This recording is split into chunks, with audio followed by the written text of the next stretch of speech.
self-checkout. That's what. Yes. So, Rotus, this is the case. What really is the case for this? Did you have any experience lately that triggered this sort of topic? Well, no, we don't have any here, but I'm making the case. I don't know if Fisayo will have a rebuttal, but here is my case for self-checkouts. We have all used supermarkets. We have all gone out to buy items. We've seen the long lines. Now, I'm not saying that self-checkouts will reduce the lines because there might be network issues, but theoretically, you should be able to take your own items to a self-checkout machine, scan them yourself, pay with a debit card, and leave the store. It should theoretically be faster. It should reduce lines. Now, there are security features. There's a front-facing camera that captures your face as you are shopping and buying the items. Also, I would assume there will be a CCTV camera in the store. I think it will be more efficient. It is done elsewhere. I think they're testing it in South Africa, or should already be ready in some stores in South Africa. I don't need to go overseas to London or US. It should be done here. So I think that self-checkout supermarket stores, I think they can work. Fisayo, what do you have a report of? Fisayo, Fisayo, by the way, he's traveled everywhere and he should love this idea. So go ahead. Anyways, yeah, self-checkout, I think it's not a bad idea, right? And I think it's an interesting concept because I know many of us have been to maybe some of the biggest, stores on a Sunday afternoon before. It's always chaotic, right? It's always chaotic because people are just showing up at the stores sometimes to buy stuff and then prepare for the week, right? And of course, you have to run through all of that process with different people, even though they have, many attendants, cashiers, all of those kind of people, but you still have the same old queues, out there. However, right, I guess it depends on what you are solving for, right? What are you solving for? Are you solving for speed?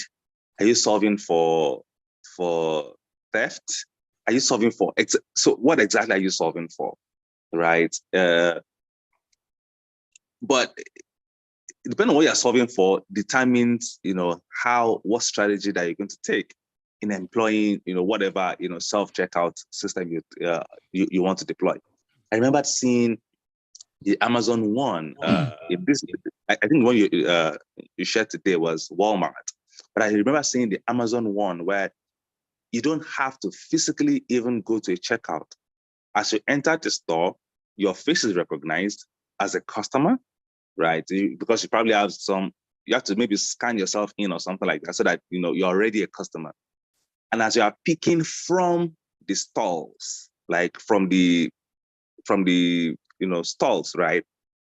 And you're putting into the basket, it was already calculating because it has this facial recognition technology, item recognition technology. So as you're picking the thing, is recognizing it because it's leaving a particular spot on the shelf and entering into your cart, right? It's already calculating through. So you just run through that, put it in your cart, and leave. You don't have to do anything, and they just walk out. Yeah.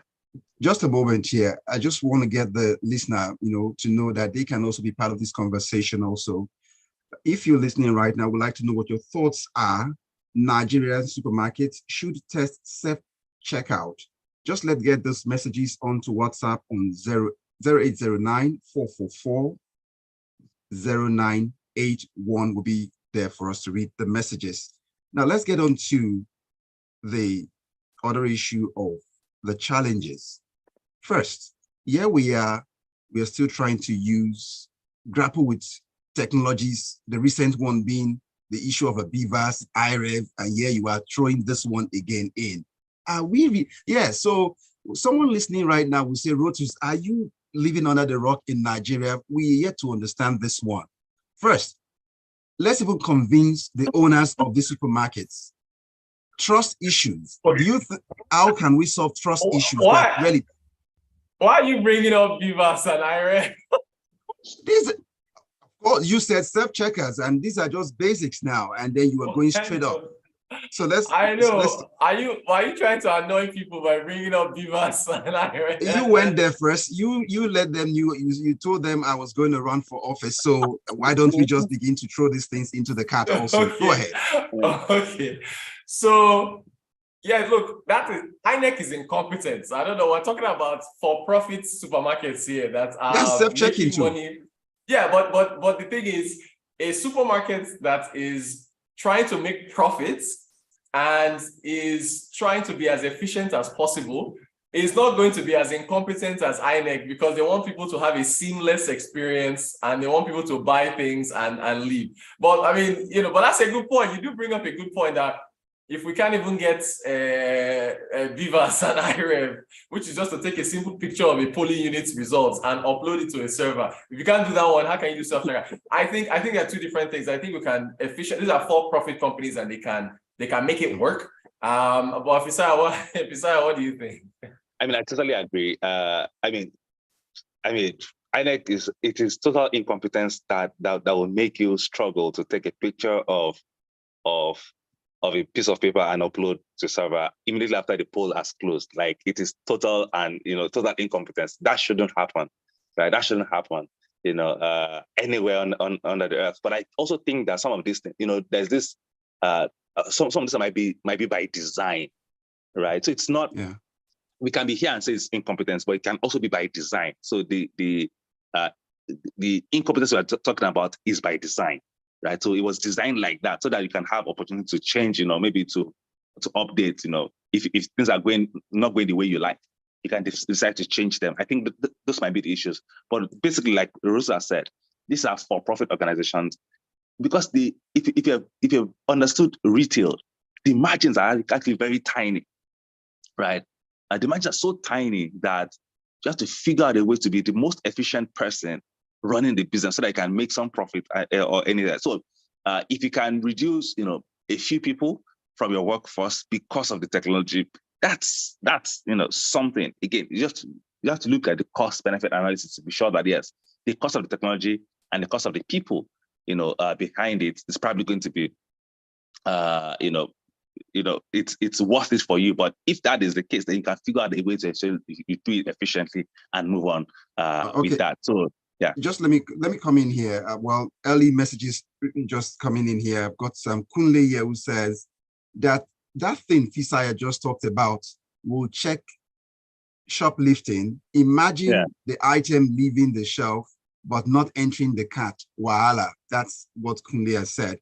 So you two can also let's have them. Okay, we've got messages rolling in now. We just want to get those messages onto 0809 444 0981. We'll come back to the messages shortly. Okay, let's quickly add this message in before I come back to you guys now.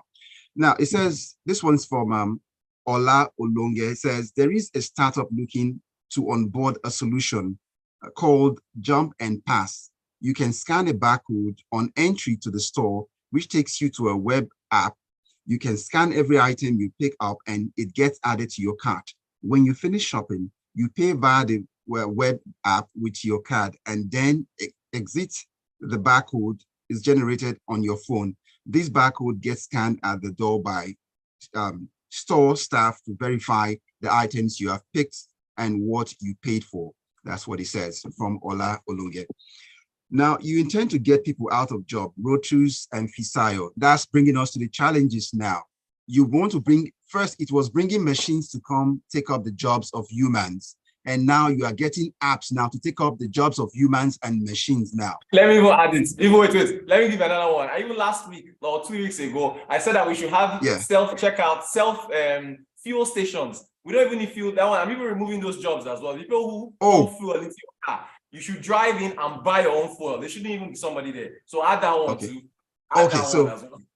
So Fisayo, let's get to you now. Rotus doesn't have the interest of people at heart with all of these ideas he's got.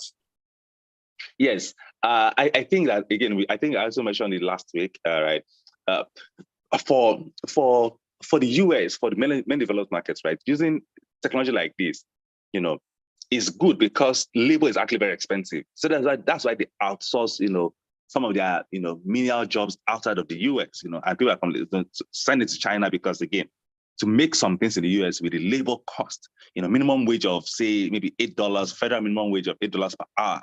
It's crazy, right? Many bankers don't earn that much in Nigeria, right? So labor is expensive. So they're looking for ways to cut that cost by leveraging technology. In Nigeria, you'll be surprised that it's better to use human beings than pay for the technology because labor is particularly cheap, especially when your minimum wage is 30,000 naira in a month. And some other people have a minimum wage of $8 in an hour, right? Yeah. So again, that's where the difference is. But going back to the question around, job as it were, right? The truth is that when, technology show up, two things happen. Some jobs have become obsolete, or some new jobs are created. So that's why things like, skills required then continues to change. So there'll be maintenance, job created. There'll be back-end type job created. Of course, the people whose jobs are taken are not the same people that the job are replaced with, right? But that's what essentially happens. All right, Rotus and Fisayo, our time is up, but let's quickly get on to the messages and then we'll wrap up quickly. I've got this message in here from Gbenga Kamu sent in a message here. Can we see the message from Gbenga Kamu now? Okay, his message here says, Rotus, this Naira redesign policy is really a cash confiscation scheme. Is that what he's saying? No, okay, that was for yesterday. Okay, he says, I believe there is a store that has no personnel and everything automated. Don't know if it is a Japan or us. That's what he said here. So is that here in Nigeria? Is that the store is here or where? It said Japan. Nigeria. Oh, okay. It's Amazon Go. That's the name. Then the next one here says, good morning all. I'm Gilbert Musa from Festac. I agree with your anchor and the host who will fix. And then it goes on. Well, these messages are delayed, but let's go, guys. We need to go now. Fisayo, thank you so much for lending your thoughts. Thank you so much. Omas, thank you. Thanks everybody for the messages. Thank you so much. We appreciate it. Let's move forward.